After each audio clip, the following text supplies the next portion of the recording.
নবী পাক সাল্লাল্লাহু আলাইহি ওয়াসাল্লাম বলেছেন, মাজতামা কওমান ফি বাইতিন মিন বুয়ুতিল্লাহ, কোন একটা দল অথবা কিছু সংখ্যক মানুষ কোন একটা আল্লাহর ঘরে একত্রিত হলো, বসলো, ওয়ায়াতলুনা কিতাবাল্লাহি, আল্লাহর কিতাব তেলাওয়াত করলো, ওয়ায়াতাদারাসুনাহু, এবং তা নিয়ে নিজেদের ভেতরে চর্চা করলো। আল্লাহ পাক রব্বুল আলামিনের নবী বললেন, তাদের জন্য কয়েকখানা খুশির খবর, কয়েকখানা সুসংবাদ। কি? ইল্লা নাযালাত আলাইহিমুস সাকিনাতু, তাদের উপরে আল্লাহর পক্ষ থেকে শান্তি বর্ষিত হয়। দ্বিতীয় নম্বরে বলছেন, ওয়া গাশিয়াতুহুমুর রাহমাতু, তাদেরকে আল্লাহর রহমত আচ্ছন্ন করে ফেলে। ওয়া কাফাতুহুমুল মালাইকাতু, এবং তাদেরকে রহমতের ফারিস্তা রহমত দিয়ে ঘিরে নেয়, ঢেকে থাকে। নবী বললেন, শুধু এই তিনটা সুসংবাদ নয়, আরো আছে। কি?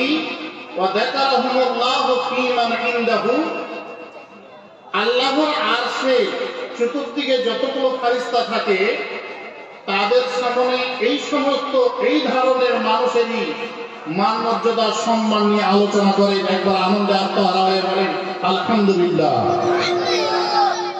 এই হাদিসটি একেবারে মসজিদের জন্য খাস নয়, যে কোনো জায়গাতেই একটা ধর্মীয় সভা, ইসলামিক সভা হচ্ছে, ওই জায়গাতে আল্লাহর শান্তি বর্ষিত হয়, রহমত বর্ষিত হয়, অগণন অসংখ্য ফারিস্তা আসেন এই মাজলিসে। যতক্ষণ পর্যন্ত বসে কোরআন হাদিসের কথা শ্রবণ করবেন, এই সময়টুকুকে মহান আল্লাহ পাক রব্বুল আলামিন ইবাদতের সময়ের ভিতরে গণনা করেন। আবার একবার বলেন আলহামদুলিল্লাহ। তারপর এখানে বলা হচ্ছে, মান ক্বারা হারফান মিন কিতাবিল্লাহি ফালাহু বিহি হাসানাতুন ওয়াল হাসানাতু বিআশরি আমসালিহা, কোন কোরআন পড়নেওয়ালা অথবা কোরআন পড়নেওয়ালি কোরআনের যদি একটা অক্ষর তেলাওয়াত পড়েন, যিনি পড়েন উনি একটা অক্ষরের বিনিময়ে 10টা নেকি পান। যে সমস্ত মানুষ বসে শ্রবণ করবেন, প্রতিটা মানুষ প্রতিটা অক্ষরের বিনিময়ে 10 করে নেকি পাওয়া যায়। তাছাড়া আপনাদের বলছি, কোরআন হাদিসের কথা শ্রবণ করলে ঈমান তাজা হয়, ঈমান বাড়ে। ফলে এই পর্যন্ত যতগুলো মানুষ যেখান সেখানে ঘোরাফেরা করছেন, আপনাদের খোদার কসম দিয়ে বলছি যে আপনারা খবরদার এই মূল্যবান সময়টাকে নষ্ট করে দিয়েন না। অবশ্যই আসেন, কোরআন হাদিসের কথা কিছুক্ষণ শ্রবণ করেন। আগামী কালকে হবে না, গতকালকেও ছিল না, আজকে আপনাদের নসিবে জুটেছে। মসজিদে আরাকিন বহু পরিশ্রম করে বহুদিন ধরে এই প্রোগ্রামকে কেন্দ্র করে কত হাড় ভাঙা খাটনি। শুধু কি আপনাদের কাছ থেকে কিছু নেবেন, আর আপনাদের বিগত জীবনের গুনাহে আসগার আকবার সগীরা কাবীরা জানা অজানা এই সমস্ত জীবনের যেন গুনাহ মাফ হয়, এরকম একটা সুযোগ সুবিধা করে দিয়েছে। ফলে আবার সকল মানুষকে খোদার কসম দিয়ে বলছি, যে এই পর্যন্ত যতগুলো মানুষ বাজারে বসে আছেন, যেখানে সেখানে বসে ক্লাস করছেন, গল্প গুজব করছেন, খোদার কসম দিয়ে বলছি আপনারা খবরদার এই মূল্যবান সময়টাকে নষ্ট করেন না, জালসার মাহফিলে এসে উপস্থিত হন। এবার আমি বলছিলাম, আমার বিষয়বস্তু হচ্ছে বিবাহ। বিয়ে করাটা প্রথমে দেখেন, বিয়ে করাটা কি। সকল মানুষ দাওয়াতনামা কার্ডে, বিয়ের দাওয়াতনামা কার্ডে দেখেছেন যে আন নিকাহু সুন্নতি, বিয়ে করাটা হচ্ছে সুন্নাত। কিন্তু ফরজ আর হারাম কোনোদিন শুনেননি। আমি বলছি যে সারা পৃথিবীর সমস্ত পুরুষ মানুষকে 3 ভাগে ভাগ করেন। 1 ভাগ মানুষের জন্য বিয়ে করাটা হচ্ছে সুন্নাত, 1 ভাগ মানুষের জন্য বিয়ে করাটা হচ্ছে ফরজ, 1 ভাগ মানুষের জন্য বিয়ে করাটা হচ্ছে হারাম। কাদের জন্য সুন্নাত, কাদের জন্য ফরজ, কাদের জন্য হারাম? একজন মানুষ যুবক হয়েছে, একটা মেয়েকে বিয়ে করলে তার মোহরের টাকা দিতে পারবে, মেয়েটার সঙ্গে মিলন ক্ষমতা আছে, মেয়ে তার পরনে পোশাক দিতে পারবে, মেয়ে তার যাবতীয় খরচ বহন করতে পারবে, বয়স হয়ে গেছে বিয়ে করার, কিন্তু নিজের কিছু শিথিলতা আছে, গাফলাতি আছে। তোমার বয়স হয়ে গেছে, বিয়ে করো, তো না আরো 2টা বছর যাক। গার্জেনকে যদি বলা হচ্ছে তোমার ছেলের বিয়ে দাও, আমার ছেলে এখন ছোট আছে, আরো 2টা বছর যাক, কিন্তু ওই ছেলে যার তার মেয়েকে যে ফোন দিচ্ছে, নিরিবিলি নির্জন জায়গাতে ডাকছে, গাছতলা মাছতলা খুঁজে বেড়াচ্ছে, ওই তরুণের যে জেনা হয়ে যাবে এরকম আশঙ্কা করে চলে এসছে। বিয়ে না হলেই জেনা হয়ে যাবে, নোংরা কাজের সাথে জড়িত হয়ে যাবে। এই ছেলের জন্য বিয়ে করাটা হচ্ছে খরচ। সময়টাকে নষ্ট করিও না, তুমি জেনায় জড়িত হইও না, 100 দৌড়া খেয়েও না, তো তুমি বিয়ে করো, তোমার জন্য বিয়ে করা খরচ হয়ে গেছে। সুন্নত কার জন্যে? নবী পাক সাল্লাল্লাহু আলাইহি ওয়াসাল্লাম বললেন, ইয়া মাশারা শাবাব মান ইসতাতা মিনকুমুল বাতা। নবী বললেন, তরুণ তুমি তরুণ হয়েছো, যুবক তুমি যুবক হয়েছো, একজন মেয়েকে বিয়ে করলে মোহরের টাকা দিতে হবে, তোমার টাকা দেওয়ার ক্ষমতা আছে, মোহর দেওয়ার ক্ষমতা আছে। মেয়েটাকে বিয়ে করে নিয়ে আসার পর এখানে তার পরনের পোশাক দিতে হবে, পোশাক দেওয়ার ক্ষমতা আছে। মেয়েটার পেটের আহার দিতে হবে, পেটে আহার দেওয়ার ক্ষমতা আছে। সাত কথা হচ্ছে মেয়েটার যাবতীয় খরচ বহন তোমাকে করতে হবে, যাবতীয় খরচ বহন করার ক্ষমতা আছে। তুমি যুবক হয়ে গেছো, মেয়েটার সঙ্গে মিলন করতে হবে, শারীরিক ক্ষমতা আছে, মেয়েটার জৈন চেতনাকে মেটাতে পারবে এরকম ক্ষমতা আছে। আল্লাহ পাক রব্বুল আলামিন নবী বললেন, ফালিয়াতাজাওয়াজ, যুবক তুমি বিয়ে করে নাও। আন্নিকাহু মিন সুন্নতি, বিয়ে করাটা হচ্ছে আমার সুন্নাত।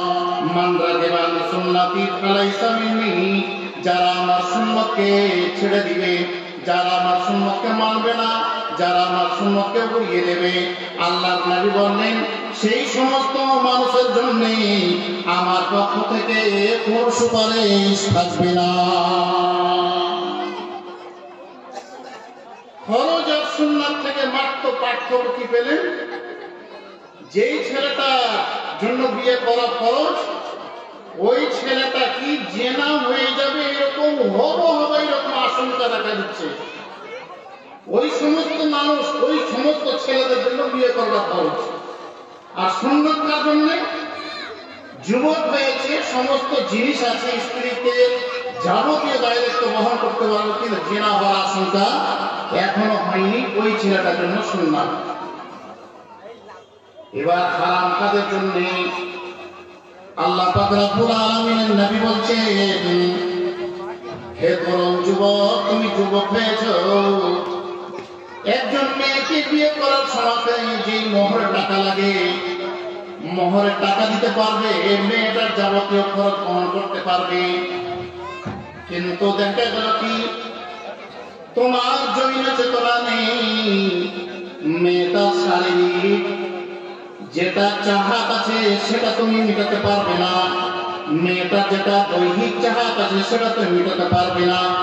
মানে তুমি যখন অসুখে আক্রান্ত হয়ে আছো, তোমার ভিতরে পুরুষত্ব বলে কোনো কিছু নাই, তুমি খবরদার পরের মেয়ে তুমি জীবনটাকে নষ্ট করে দিও না, পরের মেয়ে আঘাত দিও না। তোমার বাড়িতে তোমার মা আছে, তোমার জন্য ভাত রান্না করবে, তোমার বাড়িতে তোমার বোন আছে, তোমার কাপড় চোপড় পরিষ্কার করে দেবে, তোমার জন্য তোমার বাড়িতে ভাবি আছে, তোমার যাবতীয় কাজ করে দেবে। খবরদার তুমি বংশের খাতা করিও না, তুমি তোমার নিজের লজ্জার কথা প্রকাশ করিও না। এইরকমই হয়েছিল আপনাদের হুগলিতে একটা ঘটনা। 2006 সালে বোনার ছেলে আর ভুতনির পাড়াটা উল্লেখ করবো না, এইখানকার মেয়ে বিয়ে হয়ে যাওয়ার পর এখানে আটকে গেল। কয়েক দফা মানুষ বসা হলো, এক দফাতে আমিও ছিলাম। হাজারো রকম কথা বলার পরে মেয়েটা একেবারে একটাই কথা, আমি যাব না। দেখছি যে মেয়েটার কাছে গা দামেই আছে। ওর দাদিটাকে আমি চিনি, তো আমি বলছি যে হাগো তুমি একটু তোমার পতিনকে বুঝাও। তো দাদি পতিনকে বলছে যে এই শুনি তুই যাবি না কেন? তো পতিন দাদিকে বলছে যে যাবো কেন, তোর পোতার কি আছে? তো দাদিকে যখন পতিন বলছে যে তোর পোতার কি আছে, তো দাদি বলছে যে হাতে তোর বাপের হয়ে কি আছে। মানে দাদি আছে মাক্কাতে আর পতিন আছে ফারাক্কাতে। কথার ভেতরে কি তাল মিল থাকে? তোর বাপের কি আছে? বলছে আমার বাপের কি নাই, সবই আছে। পিঠাপুতে বাড়ি হতে পারে, ঘাস বেশ মাটিতে বাড়ি হতে পারে, আমার বাবার সবই আছে। যা কিছুক্ষণ সময়টাকে নষ্ট করে দেওয়ার পর এখানে বুঝতে পারা গেল যে ছেলেটাকে ঘরে ভঙ্গুর অসুখে আছে। বলে দেওয়া হলো তুমি ডাক্তার কবিরাজ দেখাও, আজকে কোনো চূড়ান্ত সিদ্ধান্ত নেওয়া যাবে না। আল্লাহ যদি তোমাকে ভালো করে দেয় তাহলে ইনশাআল্লাহ বউ বাড়ি যাবে। কিছুদিন পরে এখানে তালাক হয়ে গেছিল।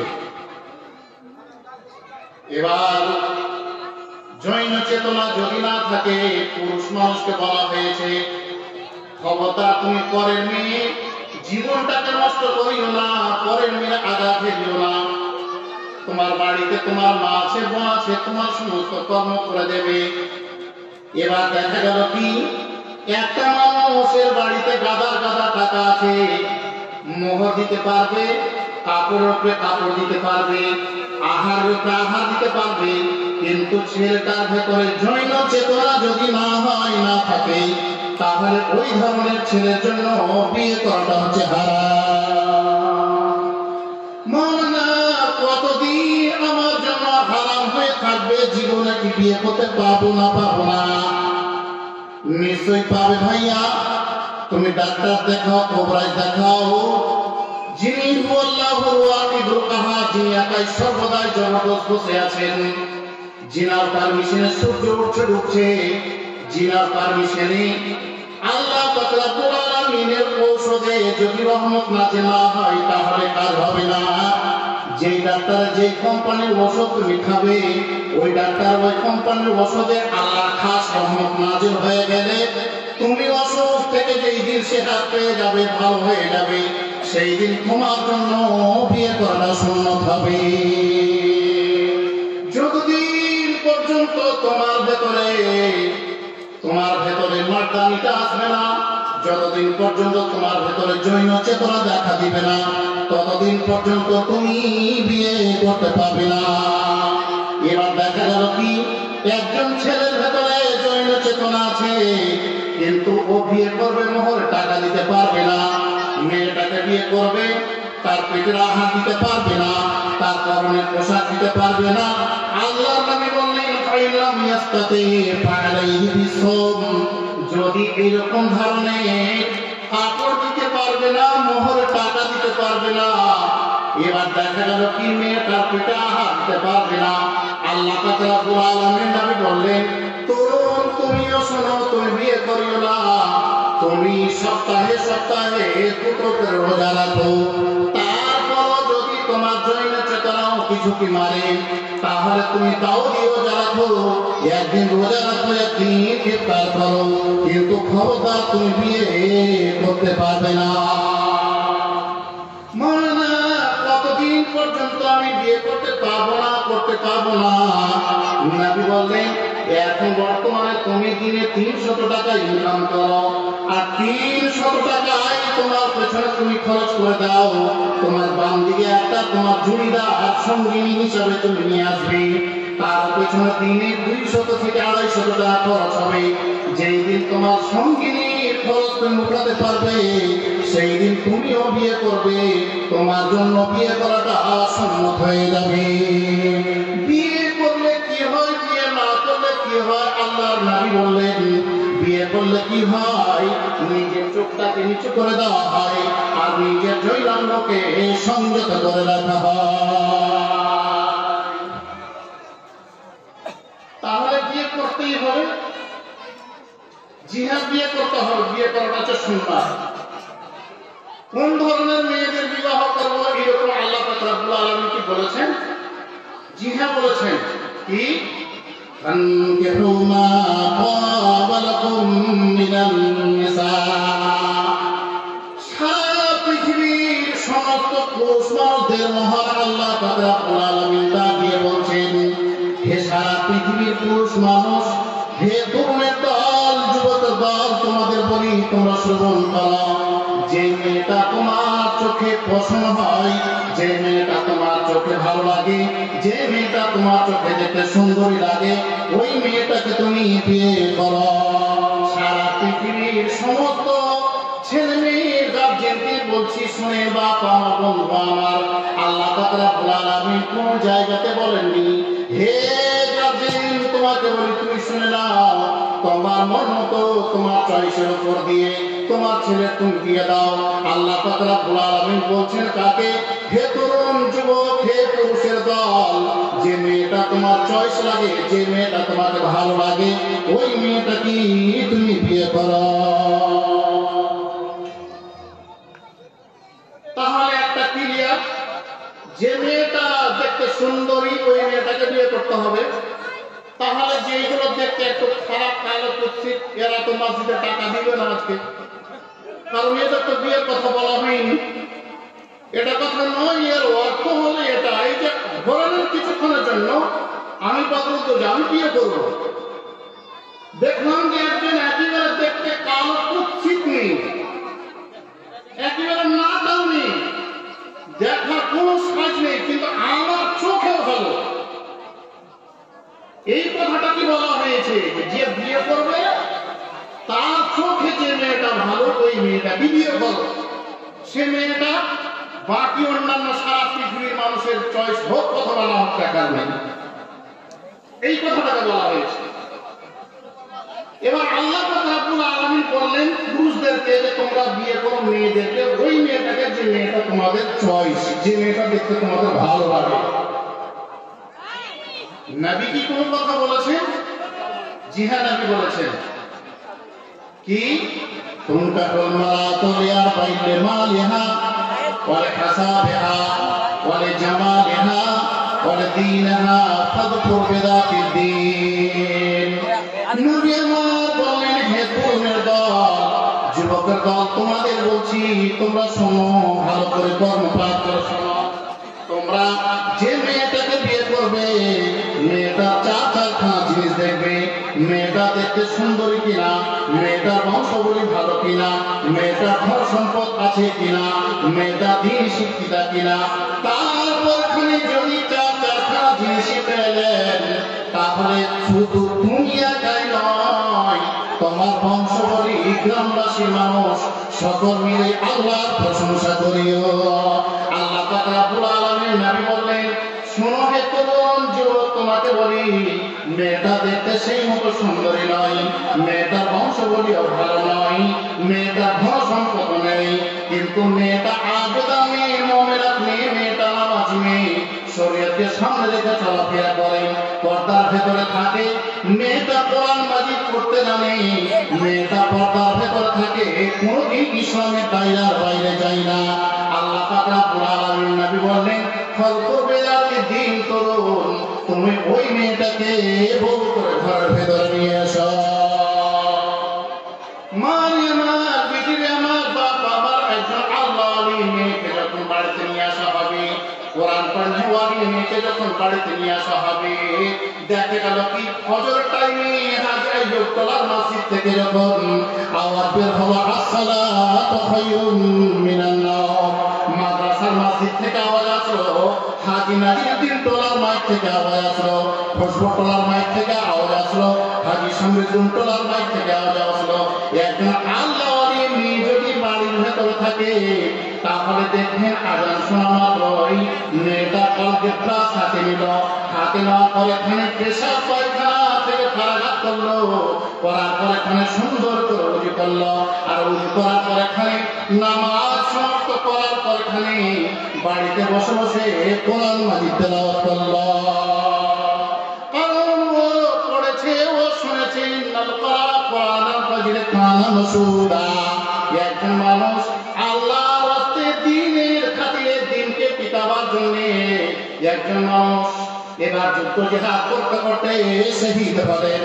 এবার শহীদ হয়ে যাওয়ার পর এখানে স্থান ওই শহদার যে জায়গাটা আছে, একজন মহিলা ফজরের টাইমে কোরআন মাজিদ পড়ে তার ওই স্থান হবে একই সমান জায়গাতে।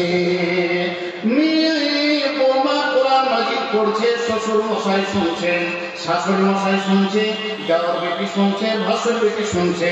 এবার দেখা গেল কি বাড়িতে যদি একদিন কোরআন মাজিদ তেলাওয়াত হয় তাহলে 3 দিন শয়তান প্রবেশ করতে পারবে না।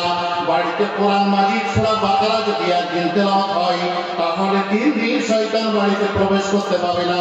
তাছাড়া একটু আগে শুনলেন যে কোনো বাড়িতে যে কোনো জায়গাতে কোরআন মাজিদ যদি তেলাওয়াত হয় এবং তাকে নিয়ে যদি আলোচনা করা হয় তাহলে আল্লাহর পক্ষ থেকে শান্তি নেমে আসবে। তাছাড়া যে কোনো কোরআন মাজিদ পড়নেওয়ালি অথবা পড়নেওয়ালা তুমি একটা রাস্তা দিয়ে যদি হাঁটে ওই মাটিগুলো আনন্দে আত্মাহারা হয়ে গান গায়, আর যেই মাটির উপরে একজন কোরআন পড়নেওয়ালা অথবা কোরআন পড়নেওয়ালি যায় না, শোয় না, ঘুমায় না, ওই ঘরের মাটিগুলো, ওই রাস্তার মাটিগুলো আফসোস করে বলে হে কোরআন পড়নেওয়ালা অথবা কোরআন পড়নেওয়ালি, একবার আমার বুকের উপরে একবার হেঁটে দেখো, আমার একবার বুকের উপরে শুয়ে দেখো, আমাকে একটু আনন্দ উৎসব করার সুযোগ সুবিধা দাও। একজন আল্লাহ আলী মেয়ে যদি নিয়ে আসা হয় তাহলে বাড়িতে দেখেন বরকত আর বরকত। কিন্তু এখন তা আমাদের ওইরকম নাই, এখন চলছে উল্টাটা।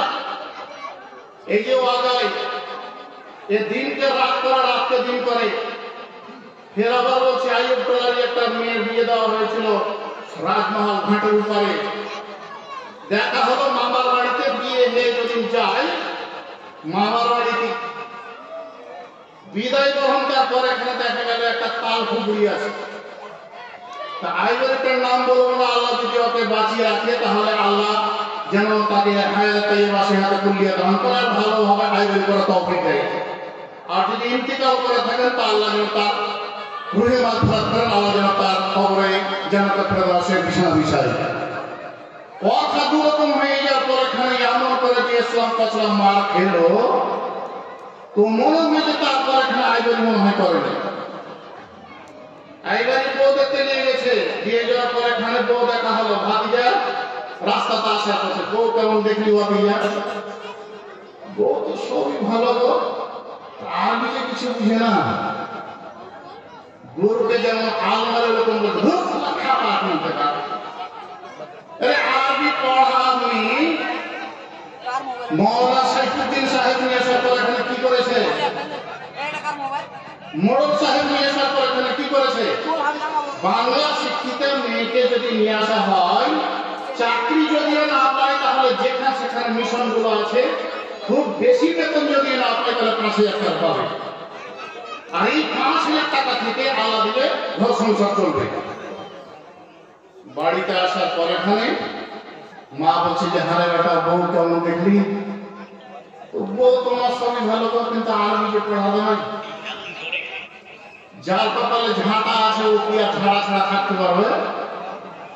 যাকে বেটা আরবি পড়া না হোক বাংলাতে পড়া, বউ করে নিয়ে চলে আসবে। আহা, নবী বললেন যে মেয়েটাকে বিয়ে করতে যাবে, যে মেয়েটাকে বউ করতে যাবে, তার 4-4খানা জিনিস দেখবে। 3খানা জিনিস না, কিন্তু দেখা গেল মেয়েটা আল্লাহ মেয়ে, কোরআন মাজিদ পড়তে জানে, নামাজি মেয়ে। আল্লাহর নবী বলেন তরুণ তুমি শোনো, ফাযকুর বিযাতি দীন, তুমি ওই মেয়েটাকে বউ করে ঘরে নিয়ে এসো। মারিয়ামার বিটিরা আমার সেই দিন তুমি বলে দিলে যে আরবি শিক্ষিত মেয়েকে নিয়ে আসার পর এখানে কি হবে?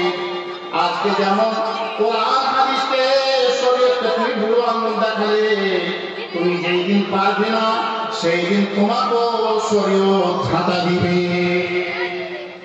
অনেক বাড়ি এরকম অনেক নাই। বউ যখন 8টার সময় উঠছে তো বউ দেখেন দুটা চোখে 4টা কোণাতে খাইও পেস্টির বাহার। যদি পেস্টি দেখেন চোখে তাহলে 3 দিন ওরা খাওয়া উঠবে না। আর শয়তানি যে পেশাব করেছে পেরেছেন তো দুটা ডাঁড়া আছে, 8টা না হলে উঠবে না। আর বাড়িতে শাশুড়ি মা পারে না ঝাড়ু দিতে, বসে বসে বসে বসে ঝাড়ু দিচ্ছে। আজকে বসে বসে কেন ঝাড়ু দিচ্ছ তুমি? তুমি নবীর হাদিসকে বুড়ো আঙুল দেখিয়েছো, আজকে তোমার কপালে ভাত না দিতে লাভ ছাড়া কিছু উঠবে না। তুমি একজন আল্লাহওয়ালী মেয়েকে বউ করে নিয়ে আসতে পারলে না, তুমি বাংলা শিক্ষিত করলে ও তো 8টা না হলে উঠবেই না। তাহলে এবার বুঝা গেল যে বউ করতে হবে। আল্লাহ বললেন তোমার মন মতন, তোমার চয়েস দেখে সুন্দর মেয়েটাকে বউ করো। আর নবী বললেন 4টা জিনিস দেখো, যদি 4টা জিনিস পেয়ে যাও তাহলে আলহামদুলিল্লাহ। 3টা পেলে না, কিন্তু মেয়েটা দিন শিক্ষিত মেয়ে যদি পাও তাহলে ওই মেয়েটাকে বউ করে ঘরে নিয়ে এসো।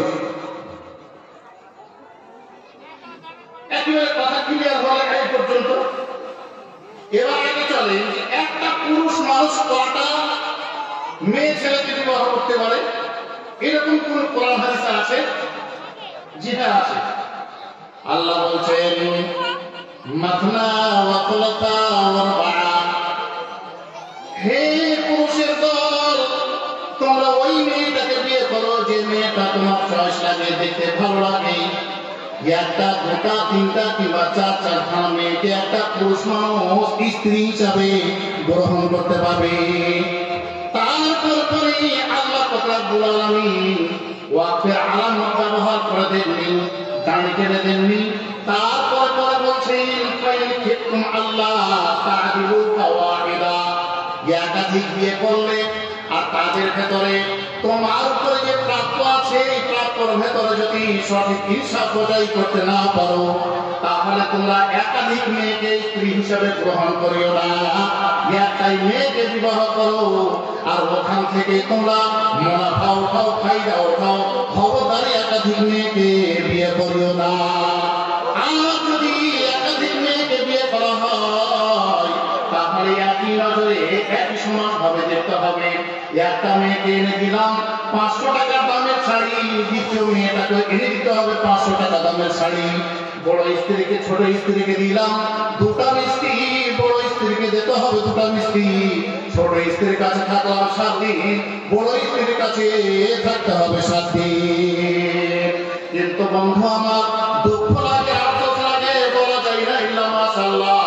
এবারে একাধিক মানুষ যাদের আছে, স্ত্রী আছে, ওই সমস্ত মানুষ কি করে যে স্ত্রীটা বুঝে গেছে, বড় বয়স হয়ে গেছে, বয়সটা হয়ে গেছে, ওই মেয়েটা ওই স্ত্রীটা যদি অসুখ হয়ে যায় তো বেটা আব্দুল্লাহ বলবে, বেটা আব্দুল্লাহ তোর মাকে নাকি অসুখ হয়েছে, তুই ডাক্তার জনাব মাওলানা সাইফুদ্দিন সাহেবের কাছে নিয়ে যা। তোর মাকে নাকি অসুখ হয়েছে, ডাক্তার সাহেবের কাছে নিয়ে যাও। আর ছোট বিবিকে যদি অসুখ হয়ে যায় যে পেটের ভেতরটা কেমন কেমন করছে তো রেডি হও, এইগুলো ডাক্তার দিয়ে হবে না, মালদা চলো। তোমার খিচড়ি বের করে দিবে।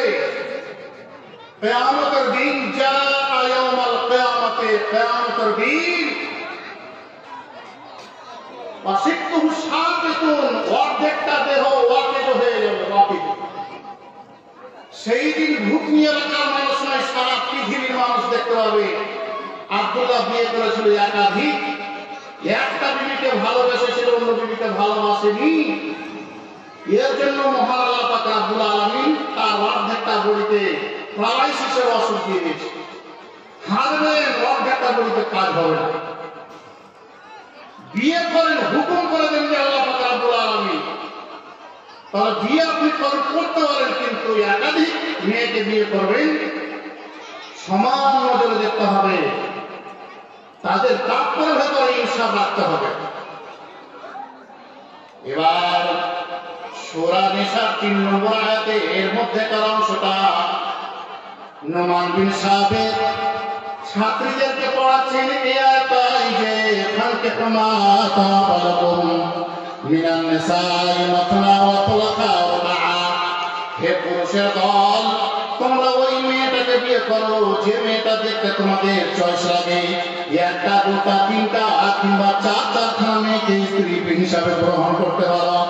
একটা ছাত্রী উঠে দাঁড়ালো, দাঁড়ানোর পর এখানে নোমান বিন সাবেতকে বলছেন যে হুজুর, একটা পুরুষ মানুষ চারজন মেয়েকে স্ত্রী হিসাবে গ্রহণ করতে পারে। এবার আপনাকে বলছি যে একটা মেয়ে ছেলে কজন পুরুষকে স্বামী হিসাবে গ্রহণ করতে পারবে? নোমান বিন সাবেত বললেন, বেটিরা আমার, মারে আমার, একজন মেয়ে একটাই পুরুষকে স্বামী হিসাবে গ্রহণ করতে পারবে, একাধিক পুরুষকে স্বামী হিসাবে গ্রহণ করা যাবে না। মেয়েটা বলছে কেন যাবে না? এই কেন কথাটার উত্তর আগামীকালকে হয় অথবা এখনই হয়। আপনি নোমান বিন সাবেত বললেন, বেটির এরকম উত্তর করে কথা কোনোদিন এরকম আমার প্রশ্ন আসেনি। আমার বেটি শোনো, ও আমার মা, তোমাদের বলি তোমরা শোনো, যেটা প্রশ্ন করলে আমি আজকে দেখবো, রাতে দেখবো, দেখার পর এখানে উত্তরটা আল্লাহ যদি দেওয়ায় তাহলে আগামীকালকে দেব। বন্ধুরে আমার, নোমান বিন সাবেত প্রতিদিন ক্লাস করার পর এখানে যখন বাড়ি যেতেন, বাড়িতে একটা বেটির নাম হলো হানিফা। বাবাকে দেখা মাত্রই পানি দিতেন, বাবাকে দেখা মাত্রই খাওয়া দিতেন। আর নোমান বিন সাবেত বাড়িতে যাওয়ার পর এখানে সুন্দর করে ওযু করে নেওয়ার পর এখানে কোনদিন 2 রাকাত নামাজ পড়তেন, তারপর এখানে খাবার খেতেন, কোনদিন ওযু করার পর এখানে খাবার খেতেন, তারপরে নামাজ পড়তেন, তারপরে বই পুস্তক মোতালা করতেন। কিন্তু অন্যান্য দিনের নাই, সেই দিন বেটি বাবাকে দেখেছেন, আর বাবাকে দেখা মাত্র ওই পানি দিয়েছেন, খাবার দিয়েছেন। এবার কিছুক্ষণ পরে এসে দেখছেন হানিফা মেয়েটি যে যেমন পানি দিয়েছিলাম পানি তেমন রাখা আছে, যেমন খাবার দিয়েছিলাম তেমন খাবার রাখা আছে। হানিফা বলছে, আপা, প্রতিদিন আপনাকে দেখি যখন আপনি মাদ্রাসা থেকে আসেন, দেখি আপনি উঁচু করার পর এখানে কোনদিন নামাজ পড়েন, তারপরে খাবার খান, আবার কোনদিন দেখি উঁচু করার পর এখানে খাবার খেয়ে নেন, তারপরে এখানে নামাজ পড়েন। কিন্তু আজকে আপনার খাবার আছে, আজকে আপনার পানীয় আছে, উঁচু হয়নি, আপনার নামাজ হয়নি, খাওয়া হয়নি, কি ব্যাপার? আর কপালে কিউড়ি চলে আছে, আপনি কি ব্যাপার দয়া করে বলেন। একবার এই সিলাব থেকে বই নিচ্ছেন, কি যেন দেখছেন, আবার রেখে দিলেন, এই সিলাব থেকে বই নিচ্ছেন, কি যেন দেখছেন, কি ব্যাপার? এবার নোমান বিন সাবেত বলছেন, বেটিরে তোমাকে বলি, তুমি শোনো, আমি যে উত্তরে আটকে গেছি, আমি যে প্রশ্নের পেছনে পড়ে আছি, সেই প্রশ্ন তো তোমার পক্ষে সম্ভব নয়। তুমি আমাকে সময়টা নষ্ট করে দিও না, আমাকে বই পুস্তক মোতালা করতে দাও। বেটি বলছে, আপা, আপনাকে বলতেই হবে, কি আমার প্রশ্ন সম্মুখীন হয়েছে। নোমান বিন সাবেত বললেন, বেটিরে, সূরা নিসা 3 নম্বর আয়াতের মধ্যেকার অংশটা আমি আজকে ছাত্রীদেরকে পড়াচ্ছিলাম, আর ছাত্রীরা প্রশ্ন করেছে যে একজন পুরুষ মানুষ চারজন মেয়েকে স্ত্রী হিসাবে গ্রহণ করতে পারবে, একজন মেয়ে ছেলে একাধিক পুরুষকে স্বামী হিসাবে গ্রহণ কেন করতে পারবে না? ওই কেন কথাটার উত্তর ঢুকছি, বেশি করছি চট করে। এবার হানিফা মেয়ে বলছে, আপা, এই প্রশ্ন উত্তর আমার কাছে আছে, আপনি আগে খাওয়া খেয়ে নেন, তারপরে তার উত্তরটা নেন। হানিফা নোমান বিন সাবেত বলছেন, বেটির কি উত্তর আছে দয়া করে আগে বলো, তারপর এখানে খাবার খাবো। নোমান বিন সাবেত যখন বলছেন, বেটি তুমি বলো, তারপরে খাওয়া খাবো, হানিফা বলছে, বাবা, আপনি আগে খাওয়া খেয়ে নেন, আপনি আগে উঁচু করে নেন, তারপর উত্তরটা আমি বলবো। এই মুহূর্তে খাওয়ার ঢুকবে, খাওয়ার ঢুকলো না। এবার হানিফা মেয়েটা বলছে, আব্বা, এটা কোরআন হাদিসের উত্তর নয়, আপনাকে প্রথমে আমি একটা উত্তর দিচ্ছি, শুনে নেন। এই জায়গাতে একটা সাদা গাভী বাঁধা আছে, এই জায়গাতে একটা কালো গাভী বাঁধা আছে, এই জায়গাতে একটা লাল গাভী বাঁধা আছে, এই জায়গাতে একটা চিৎকার করা গাভী বাঁধা আছে।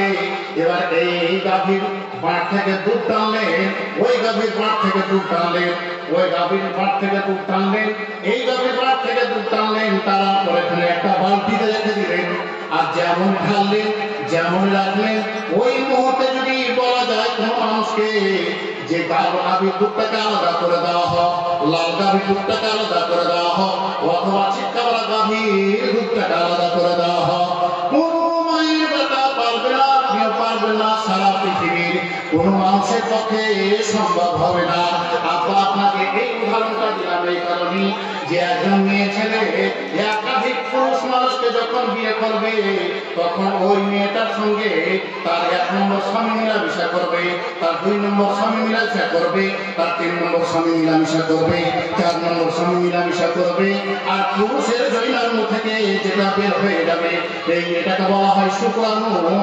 আর শুক্রাণুতে বাচ্চা বের হলো, আর শুক্রাণুতে বাচ্চা হলো প্রথম স্বামী না দ্বিতীয় স্বামী না তৃতীয় স্বামী না 4 নম্বর স্বামী, বলার ক্ষমতা থাকবে না, বলার ক্ষমতা থাকবে না। এবার বলার ক্ষমতা যেমন থাকবে না, ঠিক এই কারণে আপনাকে বলছি যে একজন মেয়ে ছেলে একাধিক পুরুষকে স্বামী হিসেবে গ্রহণ করতে পারবে না।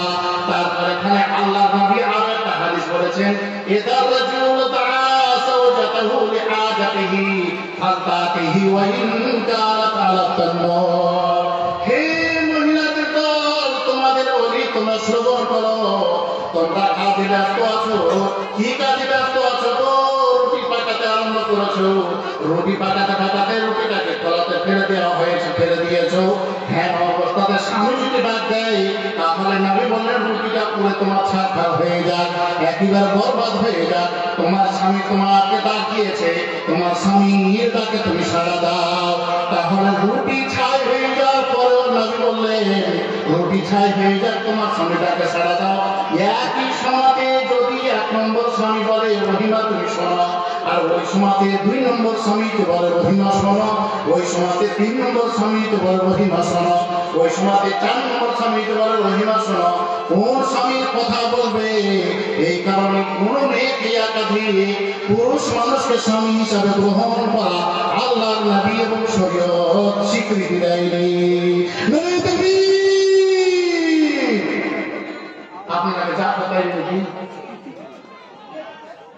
খাওয়ার ব্যবস্থা হয়নি, নিজের দেখে আমল করে ঢুকবেন। নিজের বাড়ির খাওয়া এই টাকা দিয়ে খাওয়া এক ভোগ করছেন নাকি আপনি? নিজের বাড়ি নিজের বিবি খাওয়া তৈরি করে দিয়েছি, এর গতিবেগ আলাদা থাকবে। আর আজকে গতিবেগ যদি না থাকে আপনার এই পিঠে স্ত্রী খাটতে বাড়িয়ে আপনার কি অবস্থা বিগড়ে রেখে দিবে যে তোমাকে এতগুলো খাওয়া খাইয়ে দেওয়া তোরা খানা মুখ থেকে ঠান্ডা করে হয়নি, না পিচ্ছি হয়নি।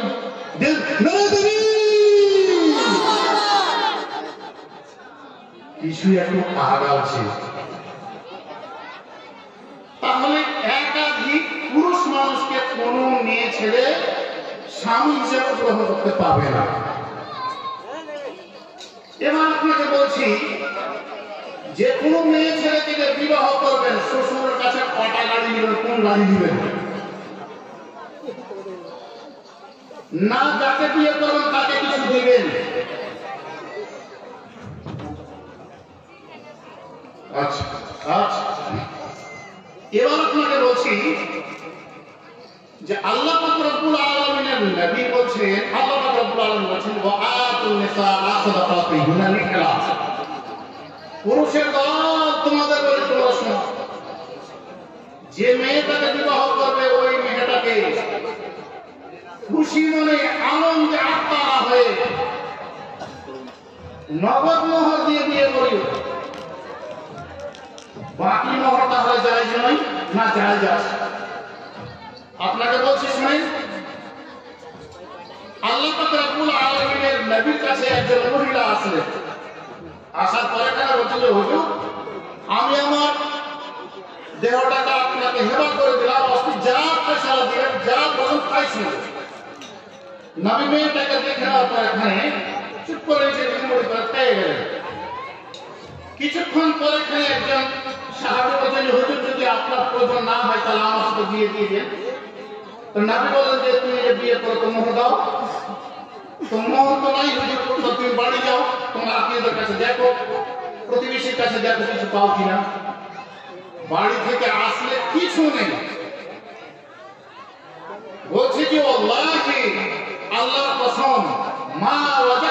ইয়া হুজুর, কিছু পেলাম না বাড়িতে। নবী বললেন তুমি আবার যাও বাড়িতে, তুমি দেখো কিছু পাও কিনা। আবার ফিরে আসার পর এখানে বলছে হুজুর কিছু পেলাম না। নবী বললেন বলো তুমি একটা লোহার আংশ পেলে না? না হুজুর পেলাম না। এই যে একটা লুঙ্গি আছে হুজুর। নবী বললেন হাইরে পাগল, এই লুঙ্গি তোমার স্ত্রীকে যদি দিতে তুমি লঙ্গা, আর তোমাকে যদি তোমার স্ত্রী লঙ্গা, এটা কোনো কাজ হবে না। সাহাবী বসে গেলেন, নবীও আছেন। অনেকক্ষণ দীর্ঘক্ষণ ধরে সাহাবী বসে থাকার পরে যখন নবী কিছু বললেন না, তখন উঠে চলে যাচ্ছে। অন্য একটা সাহাবী যে নাই বললেন যে ডেকে নিয়ে এসো, ডেকে নিয়ে এসো। এবার নবী বললেন মাদা মাদা মিনাল কোরআন, তুমি কোরআন মাজিদের কোন কোন সূরাগুলো জানো তুমি বলো। সাহাবীটা বলছে আমি অমুক অমুক কোরআন মাজিদের সূরা জানি। আল্লাহর নবী বললেন ক্বাদ সাওয়াতুহা বিমা মাতা মিনাল কোরআন, ওই সূরাগুলো তুমি অতি শিগগিরই তোমার বিবিকে তুমি শিখিয়ে দেবে। সেটাকে সামনে রেখে মোহর হিসাবে ধরে তোমাকে আমি বিয়ে করিয়ে দিলাম, কিন্তু তুমি দেরি করবে না। খবরদার, যত শিগগির হয় যত তাড়াতাড়ি হয় ওই সূরা পড়াকে তোমার বিবিকে তুমি শিখিয়ে দেবে। বাকি মোহরে বিয়ে হলো, কিন্তু খুব তাড়াতাড়ি দিয়ে দিতে হবে। এখন আপনাকে বলছি দেখেন, অনেক মানুষ বিয়ে করে এসে বাকি মোহরে। অনেক দোকানে ধার বাকি ছিল, সমস্ত ধার বাকি প্রতি বছরের শেষে হাল খাতা যেতে হয়, পরিশোধ করা হয়। কিন্তু যে পৃথিবীর সবচাইতে উন্নতমান সম্পদটাকে, যেটাকে বাম দিকে নিয়ে শুয়ে আছি, ও ঠেকাতে যতগুলো কাজ আছে সমস্ত কাজ করবে। ওর হাল খাতা এখনো সুযোগ হলো না। হবে কখন? যেই দিন মরে যাবে সেই দিন কি আব্দুল্লাহর মা যখন মরে গেছে, তোমাকে মোহরটা দেয়নি, তুমি মাফ করে দাও।